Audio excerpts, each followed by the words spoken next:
Karena saham ini adalah jenis investasi jangka panjang. Ya. Kalau dalam jangka pendek, saham itu sifatnya lebih fluktuatif, betul lah. Jadi kalau saya gambarkan grafiknya gitu ya, secara umum saham itu seperti ini. Ini waktu, ini nilai saham. Dia naik turun gitu, betul lah. Ya. Nah, jangka panjangnya dia memang cenderungnya naik, jangka panjang. Tapi jangka pendek, tahun pertama nabung investasi di ini, tahun pertama nilainya di sini, tahun kedua bisa-bisa di sini turun dia. Nah, kalau orang mau nabung untuk tahun depan DP rumah atau DP mobil atau untuk menikah, ternyata dia investasi saham, bisa-bisa dia malah rugi, betul ya? Nah, ini salah menentukan jenis investasi. Nah, demikian pula kalau orang mau investasi jangka panjang untuk pensiun misalnya, terus dia nabungnya di bank, deposito. Nah, ini juga salah. Kenapa? Karena bank itu karakternya berjalan dalam waktu. Peningkatannya bagaimana? Cenderung stabil, betul lah. Gak banyak. Berjalan dalam waktu, kenaikannya sedikit. Saat deposito bunganya paling 6%, 7%, ya. Inflasi Indonesia berapa persen? 10% ke atas, betul ya? Artinya apa? Yang dikhawatirkan nanti ketika dia pensiun, dia mendapati nilai uangnya tidak ada artinya, betul kan? Nah, ini salah menentukan jenis investasi. Nah, oleh sebab itu, orang perlu tahu investnya buat apa, dan ini termasuk kategori jangka pendek menengah ke panjang. Ya, supaya nggak keliru menentukan jenis investasi. Jadi kalau ada yang ngomong, Pak, investasi di saham itu beresiko. Kalau di bank itu aman. Kenapa kok bisa gitu? Saya tanya. Karena kalau saham itu bisa naik turun, Pak. Ya, kalau bank itu aman, nggak mungkin naik turun. Nah, kalau orang awam, mereka mengartikan resiko seperti itu. Tapi kalau menurut saya, yang disebut dengan beresiko itu adalah orang yang tidak salah penempatan investasi. Menurut saya, orang nabung pensiun, nabung di bank itu beresiko. Resiko di mana inflasi. Nabung jangka pendek di bank, di saham itu juga beresiko karena fluktuatif. Ya. Jadi kalau kita nabung saham itu jangka panjang, menurut saya nggak resiko. Itu benar. Ya. Jadi harus tahu jangka waktunya untuk pendek, menengah, panjang. Kemudian hubungan resiko dengan pendapatan. Yang pertama tidak tetap. Artinya apa? Tidak tetap itu artinya begini. Tidak ada seorang pun yang bisa dengan pasti menentukan bagaimana nilai investasi tersebut di masa depan. Betul lah. Jadi kalau ada yang ngomong, Pak, investasi di tempat saya jamin keuntungannya setiap tahun 10%. Hati-hati ya Bapak Ibu. Kalau ada yang ngomong seperti ini, menjual produk investasi yang memberikan jaminan-jaminan, itu hati-hati. Biasanya sifatnya apa? Menipu. Hati-hati ya. Karena tidak ada seorang pun yang tahu, tidak tetap ya. Beberapa saat yang lalu pernah dengar investasi emas dijanjikan 1 bulan 2% atau 2,5%. Betul ya? Pernah dengar ya? Ujung-ujungnya gimana? Penipuan.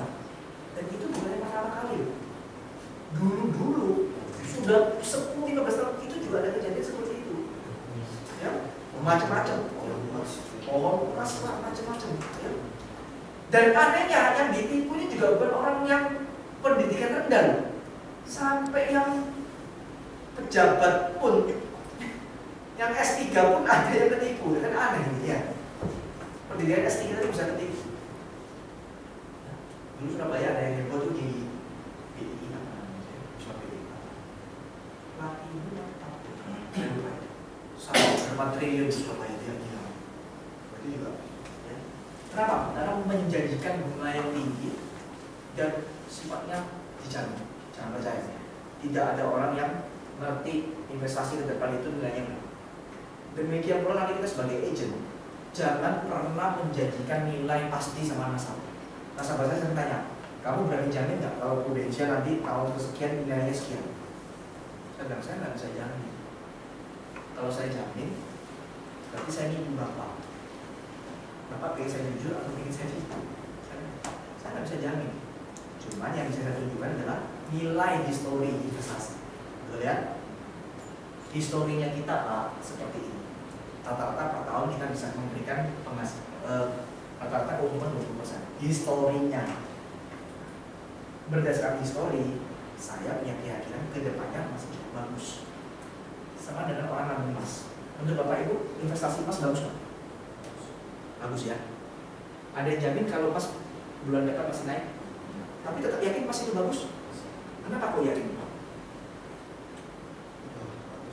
Dari zamannya nenek moyang nyimpen emas, ya sampai sekarang pasti untuk betul ya jangka panjangnya. Walaupun perjalanannya naik turun, betul ya. Nah seperti itu pula kita jelaskan ke nasabah seperti itu. Pak, kalau saya ngomong dari historinya kita untung. Cuma nilainya berapa itu saya nggak bisa jamin. Ya, itu yang harus kita sampaikan ke nasabah. Ya, jangan ngomong pasti Pak, ya pasti saya jamin. Saya temunya Bapak masalah percaya kita udah kenal 10 tahun, jangan percaya, jangan kayak gini ya. Itu omongan yang salah, tidak profesional. Nah, kemudian punya hubungan positif, artinya apa? Artinya begini, biasanya sebuah investasi mau memberikan keuntungan yang relatif tinggi, biasanya juga resikonya relatif besar. Betul ya? Seperti itu. Oke.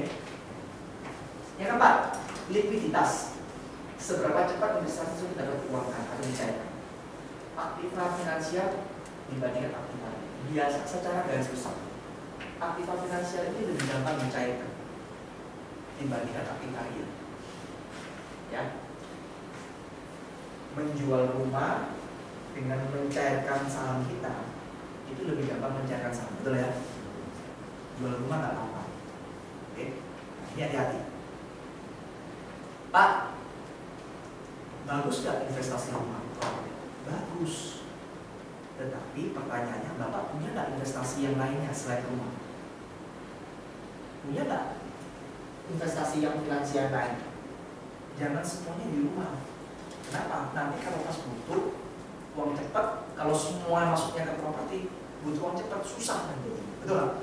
Ya. Nanti kalau Bapak Ibu ikut training di Prudensial, itu ada satu program namanya PFA, Prudensial Financial Advisor. Anda akan belajar mengenai piramida investasi. Kapan kita beli asuransi, kapan kita nabung di deposito, kapan kita beli saham, kapan kita beli properti.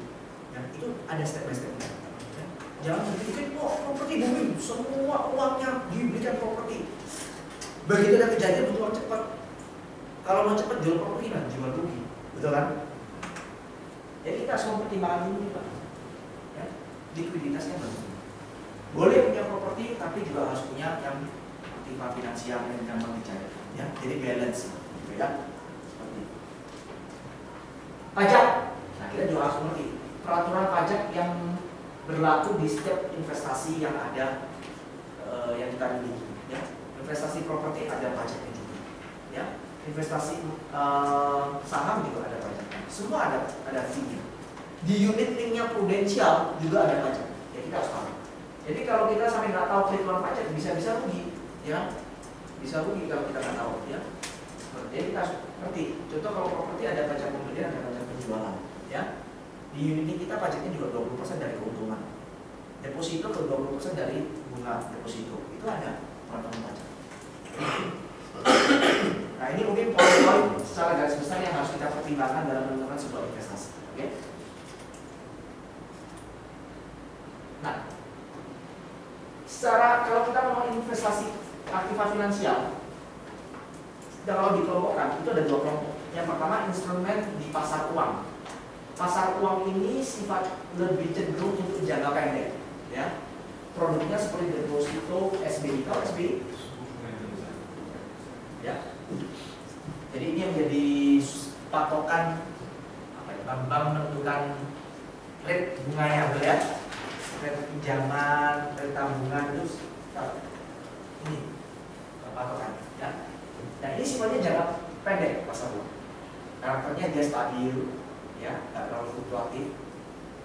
Nggak ada namanya pasar uang naik sampai 20-30% kalau di kondisi normal, kecuali dalam kondisi yang luar biasa. Contohnya tahun 98 saya masih kuliah, itu bunga deposito itu bisa sampai besar ya, 50 ya, 60% ya. Tapi yang punya KPR juga mencekik, sampai 60%, bayangkan, ya, seperti itu. Tapi itu kan kondisi yang luar biasa, yang tidak normal. Tapi kalau kondisi normal, cenderung stabil, ya. Dan dia sifatnya biasanya berbalikan dengan pasar modal. Kalau bunga bank tinggi, berarti biasanya pasar modal kayak harga saham lagi turun, ya, berbalik. Nah, yang kedua pasar modal, ya. Tadi kita pasar uang, pasar modal. Pasar modal kita namanya apa? Pasar modalnya Indonesia namanya apa? Bursa Efek Indonesia, ya. Secara garis besar ada dua produk, obligasi dan saham. Turunannya ada, tapi basicnya ada dua, obligasi dan saham. Nah, kita perlu tahu obligasi itu apa, saham itu apa. Oke? Obligasi itu adalah bukti pengakuan hutang atas pinjaman yang diterima oleh suatu badan atau perusahaan. Misalkan begini, ada perusahaan, ya. Misalkan perusahaan tersebut mau melakukan ekspansi bisnis, perluasan pabrik. Nah, dia butuh dana segar, kan? Caranya gimana? Cari utangan dari siapa? Dari masyarakat. Dengan cara gimana? Menerbitkan obligasi. Nah, obligasi ini itu suatu utang, ya. Jadi bunyinya kurang lebih begini. Saya pinjam uang dari nasabah, dari masyarakat. Nanti saya janjikan di akhir kontrak obligasi ini akan dikasih pengembalian sekian persen. Ada kuponnya, gitu ya, jatuh temponya. Pasti guys, terlepas perusahaannya mau untung mau rugi, pasti diberikan sekian persen. Nggak mungkin nggak. Seperti itu, ya. Itu obligasi. Tapi kalau saham itu bukti penyertaan atau pemilikan seseorang atau badan pada kembali suatu perusahaan. Namanya di saham itu kalau orang Surabaya ngomong urunan modal, gitu, ya. Perusahaan sama mau butuh uang untuk perluasan bisnis, dia cari investor. Ya. Kalau kita beli saham di perusahaan tertentu, kalau perusahaan kita nanti untung kita dapat dividen. Tapi kalau perusahaan itu rugi, kita tidak dapat apa-apa, kan gitu ya. Untung dapat untung, rugi ya tanggung rugi. Seperti itu, ya. Itu bedanya saham sama obligasi. Cukup jelas ya perbedaannya, ya. Jadi kalau nasabah tanya apa itu obligasi, saham itu apa, Anda bisa jelaskan. Ya, seperti itu. Oke. Karena nanti produk unit kita ada yang investasinya ke saham, ada yang ke obligasi. Sebenarnya ada pertanyaan. Obligasi berarti lebih aman, Pak, ya? Lebih aman, ya, lebih tidak strukturatif. Obligasi kita di tengah-tengah perjalanannya itu juga bisa diperdagangkan. Juga ada nilainya, naik turun juga. Tapi nilainya naik turunnya itu tidak seperti saham. Jadi kalau kita investasi di saham, itu keuntungannya dua. Nilai sahamnya sendiri, ya, bisa naik bisa turun, dan ada namanya dividen. Obligasi juga ada, bisa naik bisa turun, dan ada bagian keuntungan namanya kupon. Nah, cuman kalau dividen itu nominalnya nggak bisa dipastikan. Tapi kalau kupon atau bunga dari obligasi itu sudah pasti fix, ya. Cuman nilai obligasinya sendiri yang diperdagangkan ya itu tergantung kondisi pasar pada saat itu. Sekarang ada lagi tren barusan apa? Ori, tahu ya? Obligasi Republik Indonesia dari pemerintah itu lagi. Dan baru-baru ini ada berita heboh di Amerika, tidak? Obligasi Amerika, surat utang Amerika tuh, nah itu ya, itu kan lagi mau hampir gagal bayar, ya. Dan pembeli obligasi pemerintahnya paling besar itu Cina. Jadi Amerika itu utang sama Cina itu besar sekali. Ya, ya. Jadi Cina itu memang negara hebat. Jadi sekarang ini yang sebetulnya negara kaya itu bukan Amerika, Cina. Nah, jadi teman-teman, kalau Anda sudah ambil keputusan bisnis di bidang asuransi, ambil keputusan jadi agen asuransi, harapan saya, mulai sekarang mulai update tentang berita-berita ekonomi. Setuju Pak? Ya, kalau mungkin selama ini yang kita update beritanya, kawin cerainya artis gitu ya. Sekarang mulailah di halaman Jawa Pos itu yang kita lihat juga ada kan kolom ekonominya itu aja ya. Mulai dibaca sedikit-sedikit ya. Kenapa kok kita perlu update? Karena kita bekerja di bidang keuangan, betul kan? Apalagi kita berhubungan dengan investasi sedikit banyak. Saya nggak minta Anda jadi pakar saham, enggak, tapi paling nggak sedikit update. Ya, isu-isu ekonomi global saat ini yang lagi ngetren apa? Nanti kalau Anda ketemu nasabah, apalagi ada nasabah big case ya, nasabah kaya. Kalau diajak ngomong itu nyambung gitu ya. Nah kalau kita ini punya wawasan yang cukup bagus tentang dunia keuangan, itu akan menambah nilai jual kita, setuju nggak? Nasabah itu ketika dia membeli sebuah produk, sebetulnya yang dia beli itu bukan produknya selamanya, tapi orangnya, betul kan? Saya meletakkan uang ini yang sekian besar kepada ibu saya. Ibu ini bagaimana? Wah, kalau ibu ini wawasannya luas, ya, up to date berita-berita ekonominya, diajak orang investasi dia juga nyambung, ya, ditanya tentang insurance oke, semua dia oke. Timbul rasa trust, oke saya kayaknya tepat dengan agent. Saya berani menempatkan uang sekian ratus juta sama dia. Kan begitu ya? Jadi sebetulnya kita update ini supaya menunjang profesionalismenya kita. Ya, jadi mulai sekarang saya dulu waktu mau mulai bisnis ini saya juga nggak ngerti loh. Apa-apa nggak ngerti. Ya, karena saya background saya adalah engineering, saya insinyur. Saya nggak ngerti apa-apa. Ya, tapi saya belajar. Ya, saya mulai belajar. Saya punya teman broker saham, saya tanya sama dia. Ya kadang-kadang kalau saya juga kadang-kadang saya nasabah bank ada acara apa? Investor diundang, saya diundang, saya ikuti ya. Oh begini toh, saya ikuti ya. Jadi mulai besok ya, orangnya dibacanya apa ekonominya ya. Oke, nah saya akan bahas tentang produk kita namanya Pooling Investor Account. Bapak Ibu, secara garis besar produk kita itu ada dua kelompok ya.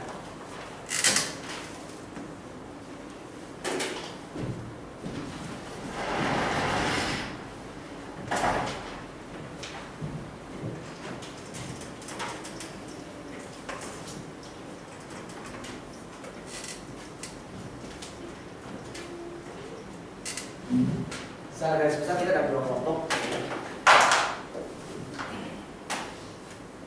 Kelompok yang pertama, produknya produk unit link kita, maksud saya ya, produk unit link. Yang pertama adalah produk asuransi plus investasi. Yang kedua adalah produk yang memang semata-mata tujuannya di investasi. Nah, produk asuransi plus investasi namanya produknya PAA plus. Besok Anda akan belajar ini. Dan ini yang akan jadi fokus kita jualannya, ya. Kita akan banyak jualan di sini nanti. Nah, yang fokusnya di investasi itu namanya PIA. Ya. PIA sebenarnya dari Pooling Investor Account. Kalau PAA plus Pooling Assurance Account, ya. Dia tetap ada investasinya, tapi penekanannya di asuransi, ya. Nah, baik PAA plus maupun PIA kita ada dua jenis. Yang pertama konvensional, yang umum. Yang kedua produknya syariah. Jadi ada produk PAA plus konvensional, PAA plus ya. Ada PIA konvensional, ada PIA syariah. Gak usah khawatir dengan syariah, ya, gak usah bingung. Kalau Anda menguasai konvensional, syariah pasti menguasai. Karena pada prinsipnya sama. Perbedaannya cuma 10% di istilah-istilah ya. Kalau syariah pakai istilah-istilah yang lebih islami gitu ya. Ada sedikit pengelolaan dananya beda. Dan Anda nanti bisa belajar di AWS ya. AWS itu namanya Agency Workshop Series khusus tentang syariah itu ada. Bisa ada itu gratis kalau usah bayar ya. Tapi fokusnya kita nanti besok Anda akan belajar ini dan yang jenis ini. Dan ini paling banyak dijual. Sebaiknya Anda jual ini. Kapan kita jual syariah? Saya akan jual syariah kalau ketemu calon nasabah yang memang dengan alasan religius dia harus syariah. Ya, tapi kalau dia harus nggak harus syariah lah, apapun oke, yang penting bisa keuntungan yang gede. Ya, saya akan tawarin dia apa? Ya, seperti itu. Oke, nah hari ini kita akan belajar ini. Besok Anda belajar ini, ya. Kita akan belajar ini. Iya.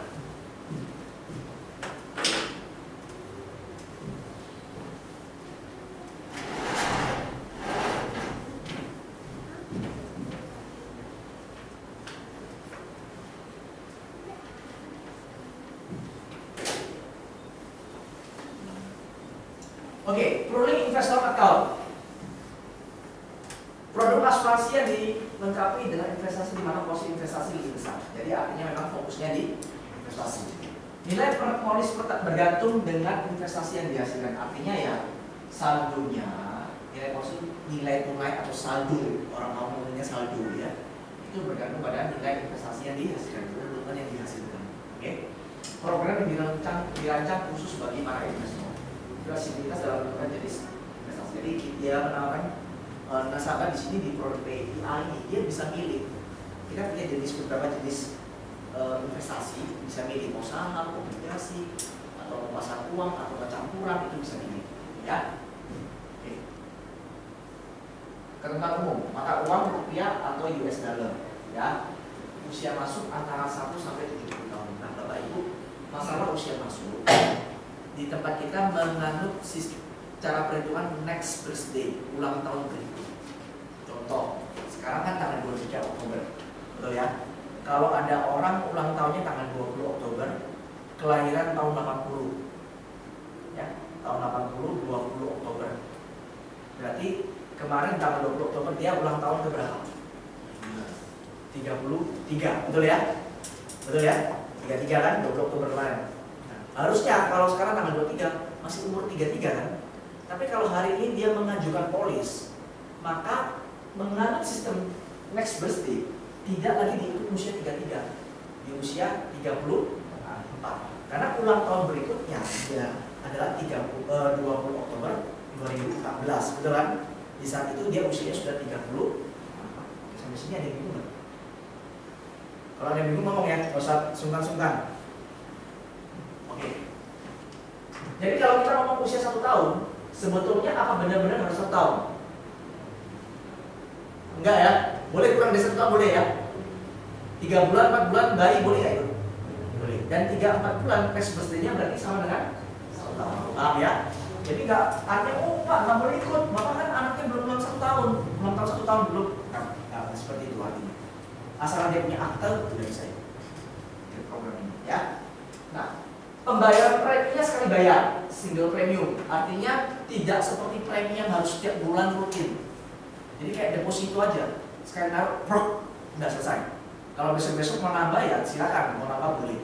Tapi nggak nambah juga nggak apa-apa, karena prinsipnya dia cuma cukup naruh 1 tahun. Ya. Jadi kalau dia nanti mau nambah itu namanya top up. Ya, top up nambah investasi itu bisa.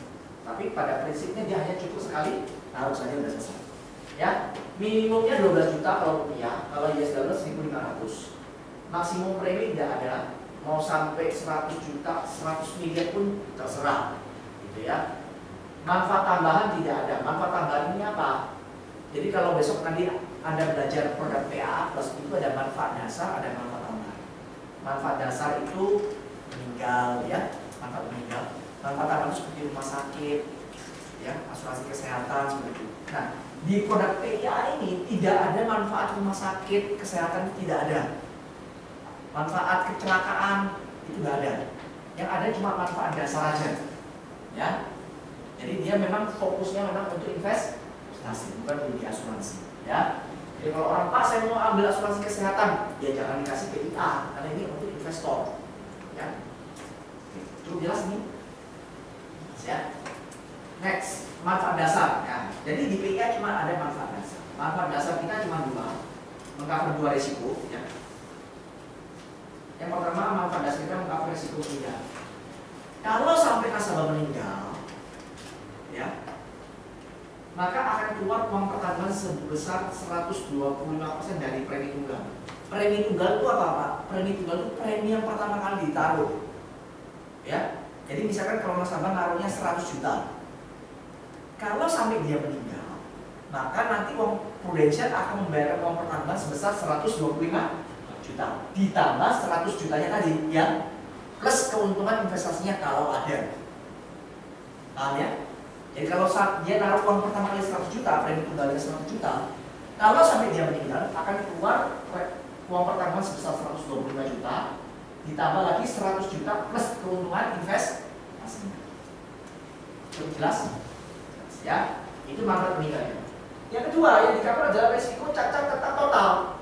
Nah, yang didefinisikan cacat tetap total itu adalah kehilangan fungsi. Ya, sekali lagi dicatat kehilangan fungsi, bukan kehilangan anggota tubuh. terhadap dua anggota tubuh utama.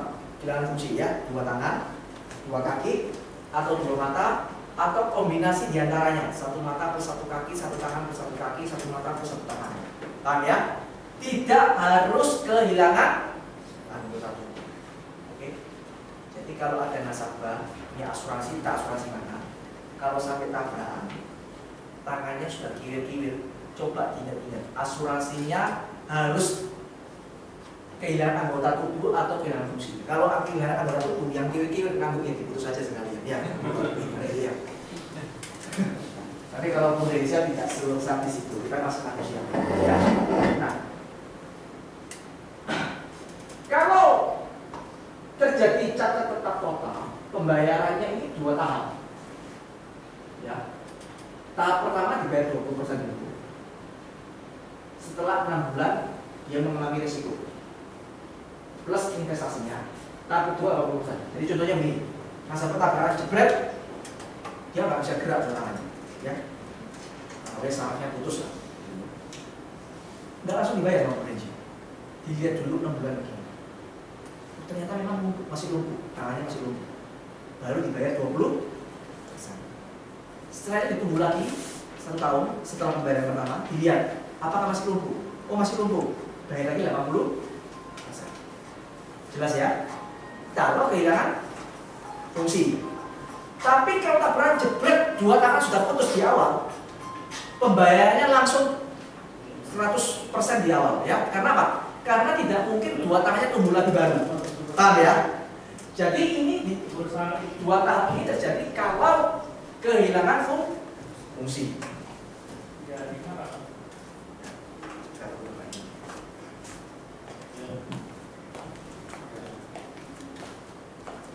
Oke, ya cukup jelas, Bapak Ibu. Jadi jelas ya. Walaupun jangan terus lagi, oh Pak, masa 2 tangan putus masih harus 2 tangan, nggak perlu. Kalau 2 bulan jelas-jelas putus, nggak langsung dibayar 100% ya, seperti itu. Maksimum uang pertanggungan yang dibayar adalah 2 miliar.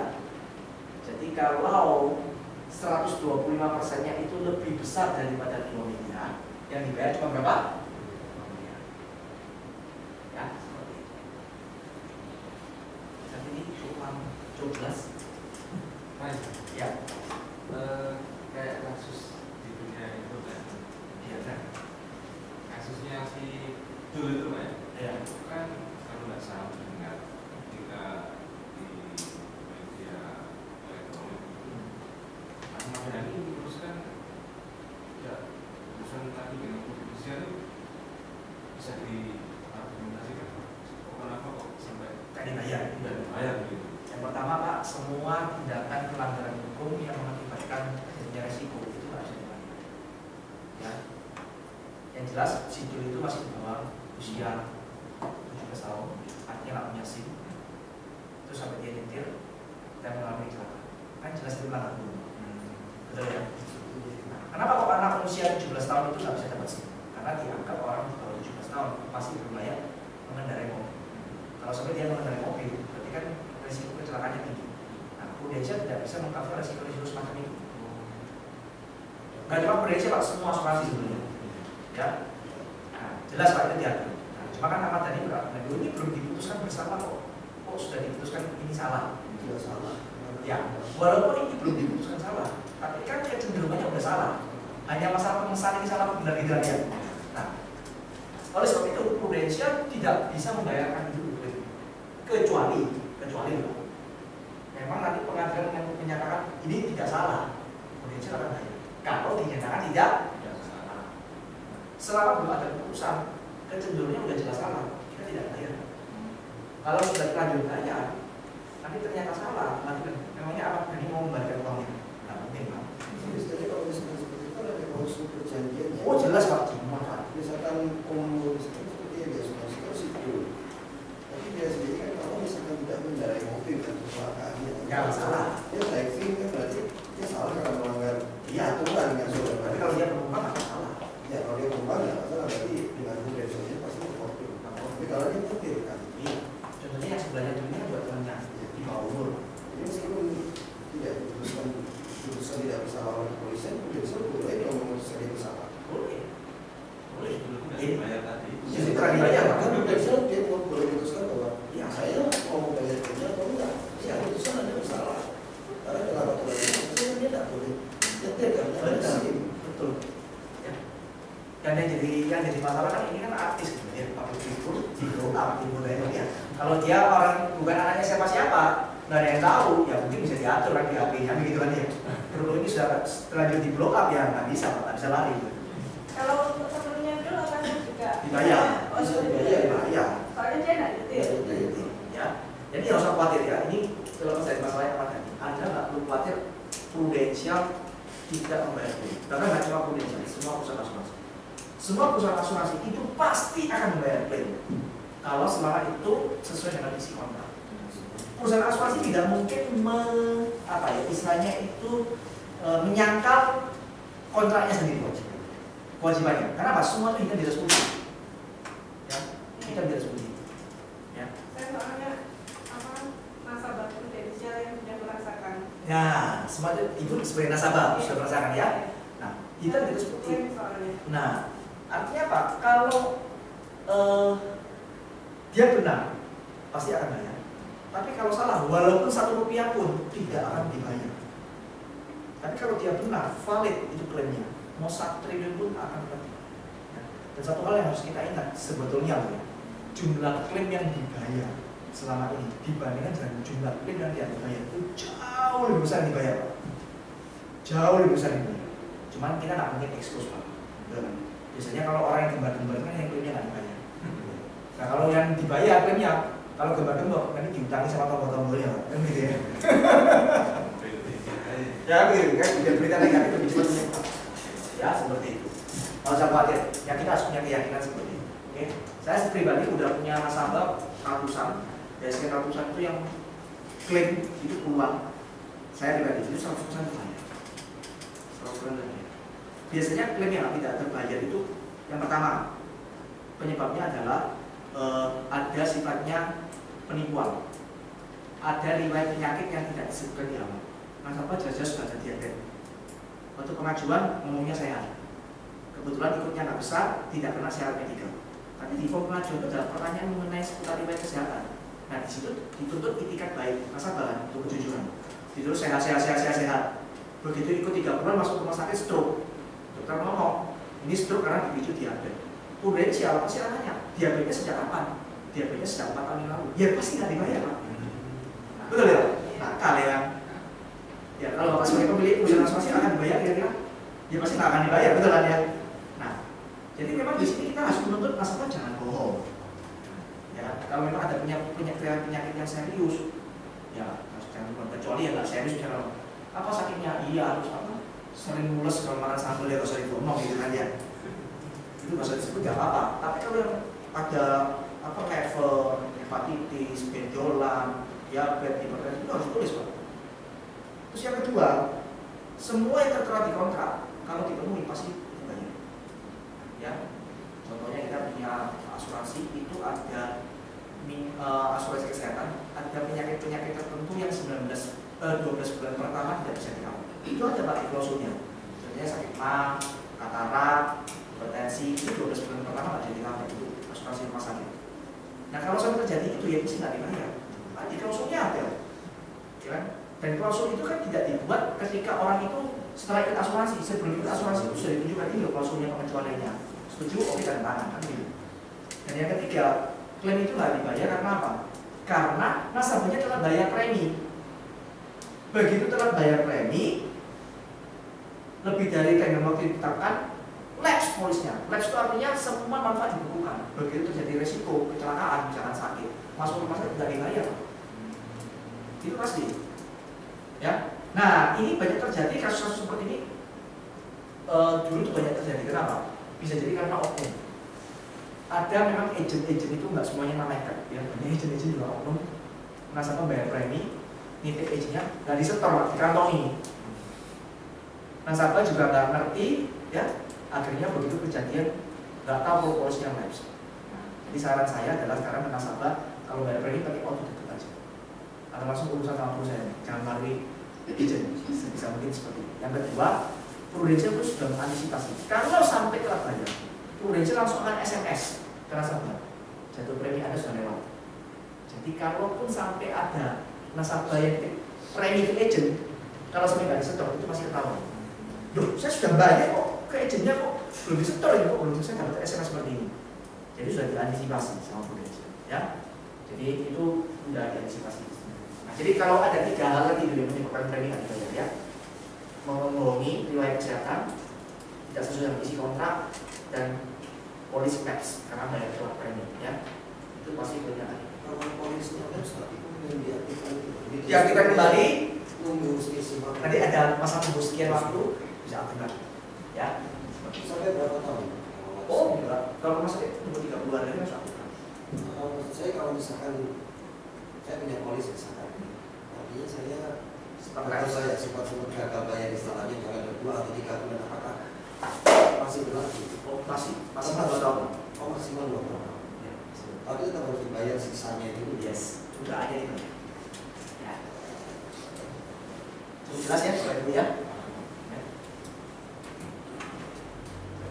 Nah, dana investasinya kita kalau yang dolar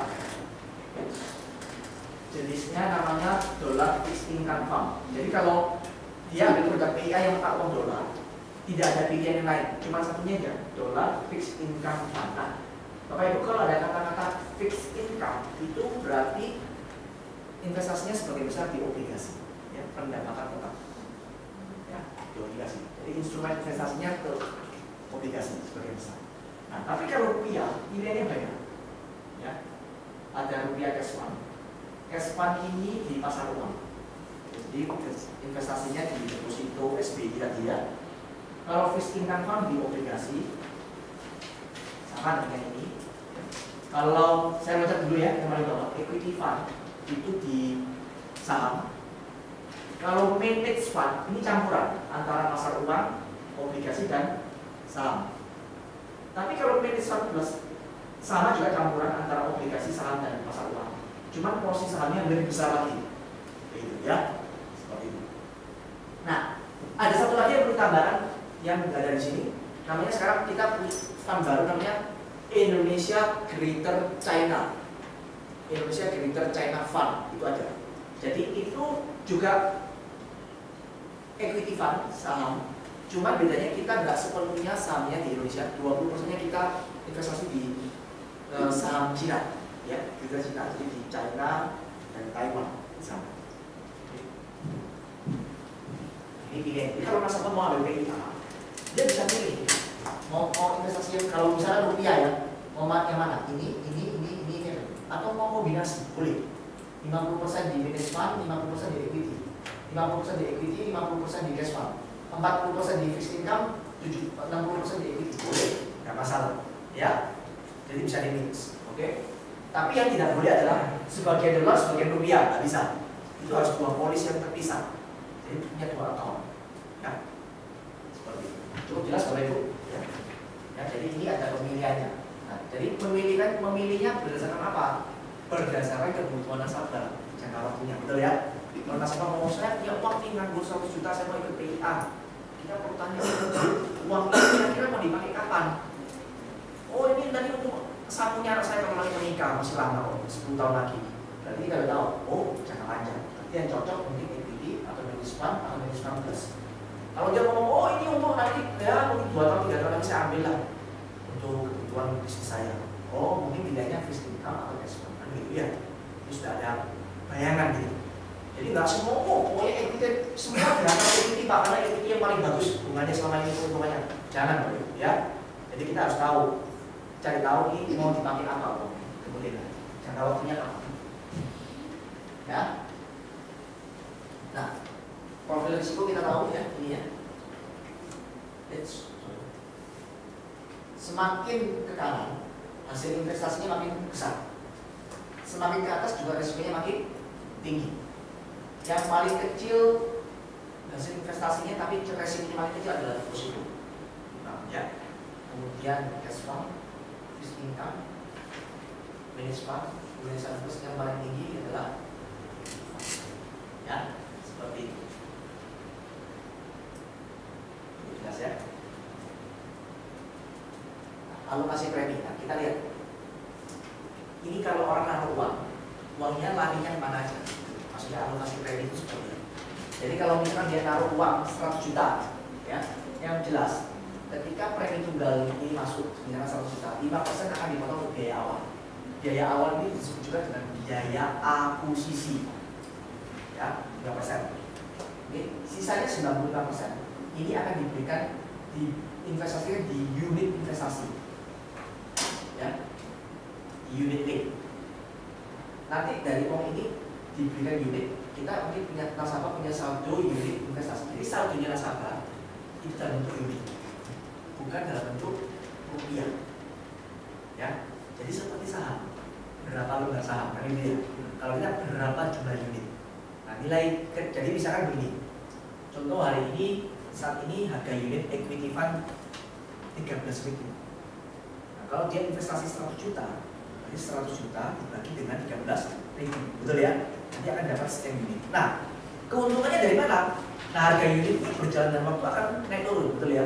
Setelah sekian tahun, harga unitnya mungkin sudah berkembang jadi 20.000. Nah, selisih kenaikannya ini itu yang akan menjadi keuntungan nasabah. Jumlah unitnya tidak bertambah, tapi nilai per unitnya yang bertambah. Cukup jelas ya?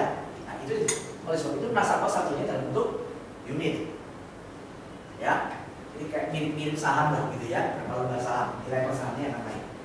Nah, tapi kita juga ada biaya ini selain biaya awal. Kalau sudah jadi satu unit ada biaya asuransi dan biaya administrasi, ya. Nilainya ini kecil, nggak besar, kecil sekali. Nah, sedikit tips ya. Biasanya orang kalau beli produk PIA tujuannya adalah investasi. Oleh sebab itu dia pengen keuntungannya sebesar-besar mungkin, biayanya sekecil-kecil. Berarti kalau untuk menekan biaya, berarti asuransinya jangan besar-besar, betul? Nah, jadi kalau bisa, saran saya nanti kalau ikut ada orang ambil PIA, premi tunggalnya kasih yang paling minim.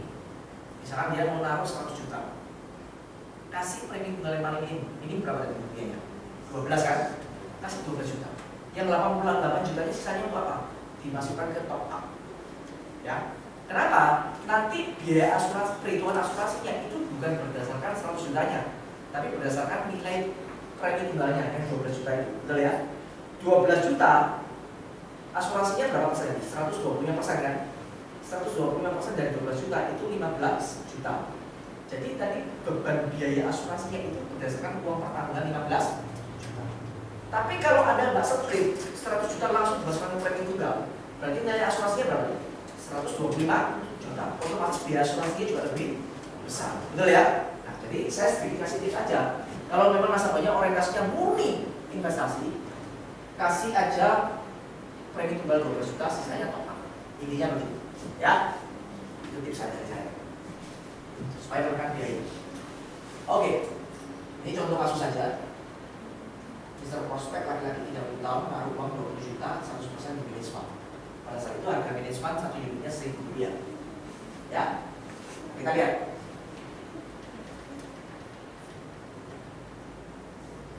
Rp20 juta. Biaya awal berapa persen tadi? 5%. Alokasi investasinya jadi 19. Jadi biaya awal kan 1 juta ini berarti ya. 20 juta dipotong biaya awal 1 juta tinggal 19 juta. Nah, 19 juta ini yang diberikan ke unit managed fund.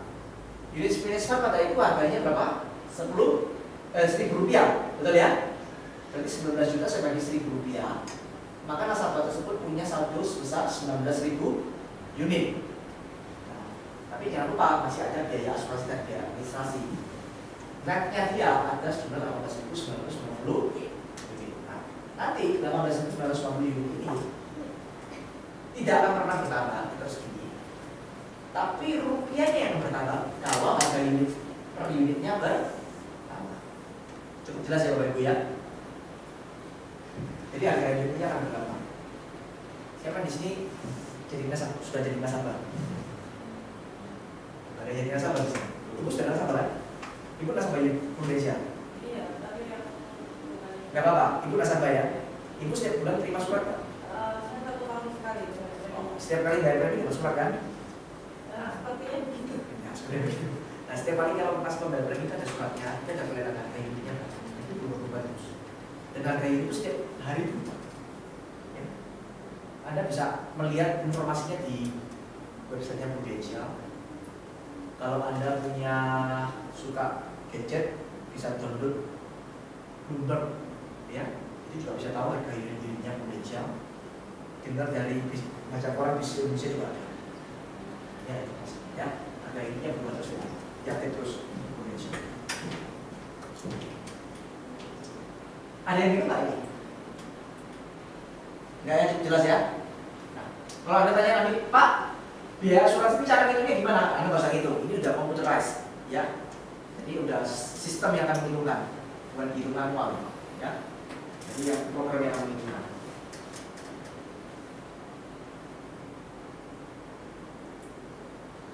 Keistimewaannya apa sih? Kalau orang investasi di PIA, penambahan dana investasi setiap saat top up, tadi sudah saya singgung ya. Jadi anytime dia bisa top up, setiap saat dia bisa top up. Oke. Nah ini buka premi 12 juta langsung minggu depan top up, boleh nggak? Boleh. Narik dana juga boleh setiap saat. Jadi kalau ada yang ngomong, waduh, kalau uang di asuransi nggak bisa fleksibel narik uang, siapa bilang? Anytime bisa narik kok. Bulan ini dia nabung, bulan depan dia mau narik, boleh. Cuma hati-hati, harus diperhitungkan dulu biaya-biaya awal nanti kan. Apakah setelah dipotong biaya dia sudah untung bulan depan dia tarik? Itu pertanyaannya, ya. Tapi pada prinsipnya dia mau narik kapanpun boleh. Di awal ini kapanpun dilakukan boleh. Terus bisa switching. Jadi kalau hari ini dia ambil equity fund, ternyata perkembangan equity kan nggak bagus. Dia mau rubah ke cash fund, boleh. Jadi di fleksibel bisa dialihkan, ya. Nasabah punya fasilitas untuk mengalih. Penambahan dana top up, minimum top up 1 juta, ya. Jadi setiap kali top up harus bukan kelipatan 1 juta, bukan, tapi minimal 1 juta. Oke, maksimumnya tidak ada. Ada biayanya 5%, tapi tanpa biaya asuransi. Karena apa? Karena top up tidak menambahkan manfaat asuransi. Asuransi hanya itu dari premi program. Masih ingat tadi ya? Jadi kalau dia mau top up berapapun itu tidak perlu biaya asuransi. Hanya karena biaya awal 5%. Jadi kalau dia top up 100 juta, yang masuk 95% 95 juta. 95 juta dari investasi ketemu saldo hidup.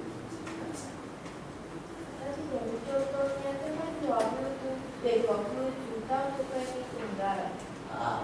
Dan terus habis itu berarti dia yang diinvestasikan berapa? 19 juta. Tetap itu 19 juta itu. Ya.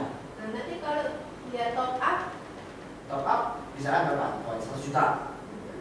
Ya 100 juta di luar ini ya 100 juta. Ya awalnya 5 juta. Berarti yang diinvestasikan 95 juta. Ditambah saldo yang awal dia sudah punya 19 juta. tapi yang diasuransikan kalau dia Yang dia asuransinya. enggak, kalau dia resiko meninggal dia dapat berapa? Nah, kalau dia meninggal dihitung dari 125% dari 20 jutanya. Oh tetap itu Ya. Makanya, ya. Dari premi tunggalnya, bukan dari top up-nya. Ya. Jadi top up tidak menambahkan uang pertanggungan asuransi. Terus batas akhir untuk top up kalau kan batas masuk kan sampai umur 70. Ya. Dan kalau batas top up Tidak ada. nggak ada. Nah terus jadi dia bayarnya kan cuma setahun sekali. Ya. Terus Bukan setahun sekali, sekali aja. sekali aja berarti nggak usah bayar lagi. Nggak usah bayar lagi. Ya, sampai kalau dia mau narik ya tarik, kalau enggak ya sampai dia meninggal itu Betul. kan. Betul. Jadi dia tidak harus setiap tahun top up, setiap tahun harus bayar premi enggak. Berarti komisi yang kita dapat cuma sekali. Sekali betul. Dari 20 juta itu umpamanya 20 juta dari Kali 20 sekian juta persen. sekali aja itu selama ya tetap hitungannya yang 5 tahun itu. Oh enggak Pak, kalau top up PIA komisinya 3%. Berarti langsung 3% aja. 3% ya. Kalau 3%. pertama kedua Enggak ada dong. Kan Oh, dia cuma sekali tahu. kali top ya. Iya. Oh iya. Biasanya yang tahu kedua komisi dari mana?